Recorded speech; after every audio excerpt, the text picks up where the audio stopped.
So magandang hapon sa inyong lahat guys. So andito nga pala tayo sa pipinuhan.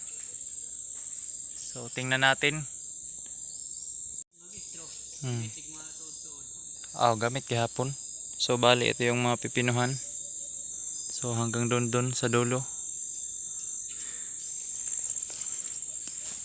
Pinakatay lang natin ito sa sa mga kawayan o kahoy na may sanga. Kasi naubusan ng straw.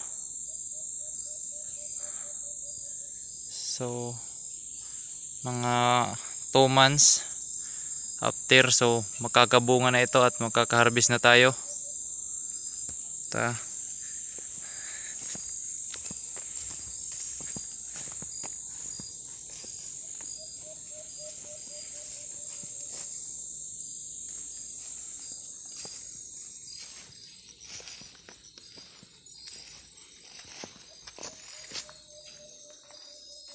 So hanggang dito lang nagtatapos ang video sa araw na ito.